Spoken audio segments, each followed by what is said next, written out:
सावन महीना में कजरी के बड़ा महत्व होला।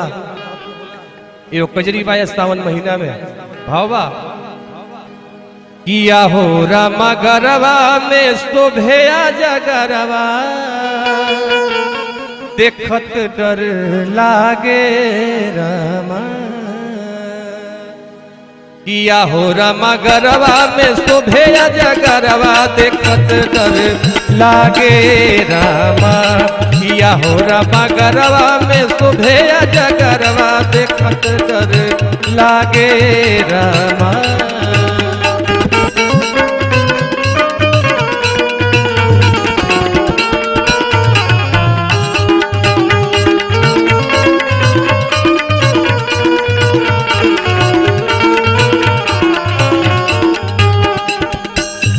कैसे पसंद पड़ले तोहरा ई दुल्हवा ए गौरा।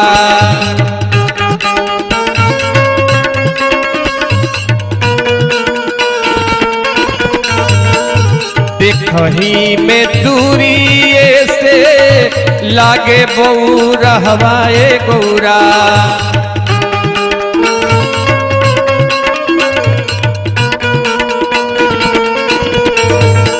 कि कैसे पसंद पड़ले तोहरा ई दुल्हवा ए गौरा। कि देखही में दूरी से लागे बौरहवा ए गौरा। किया हो रमा बिछीन का गतरे गतरवा देखत डर लागे रमा। किया हो रमा बिछीन का गतरे गतरवा देखत डर लागे रमा।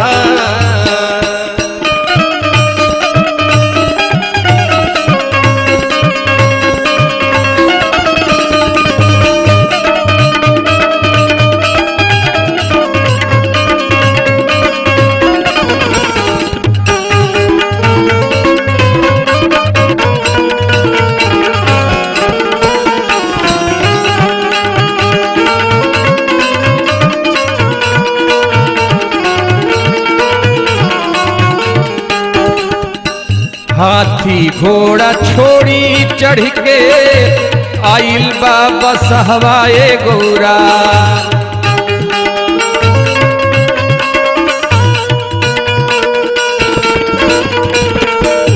घर ना दुआर लेके जाई तो है कहवा ए गौरा।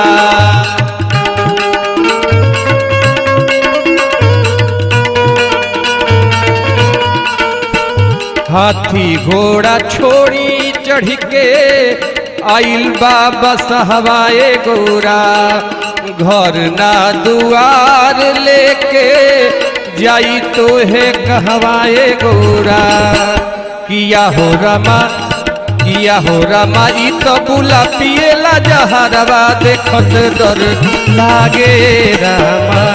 किया हे रामा गरवा में शोभेया जगरवा देखत डर लागे रामा।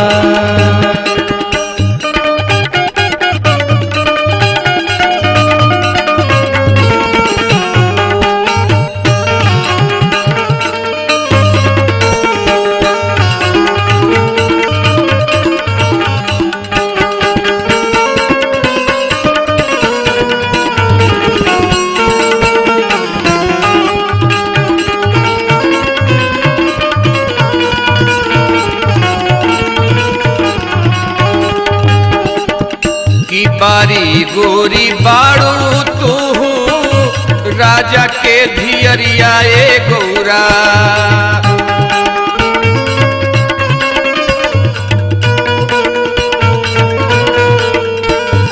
बरवा बबूढ़ ओकर बीतल बा उमिरिया ए गौरा।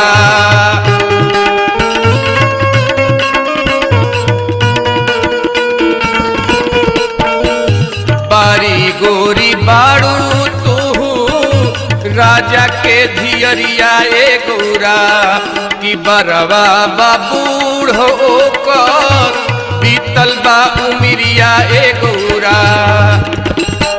किया हो रमा किया हो रमा किया हो रमा कैसे तू करबू गुजरवा देखत डर लागे रामा किया हो रमा कैसे तू करबू गुजरवा देखत डर लागे रामा किया हो रमा गरवा में शोभे गरवा देखत डर लागे रामा किया हो रमा गरवा में शोभे गरवा देखत डर लागे रामा किया हो रमा गरवा में शोभे गरवा देखत डर लागे किया हो रमा गरवा में शोभे गरवा देखत डर लागे रामा किया हो रमा गरवा में शोभे गरवा देखत डर लागे रामा।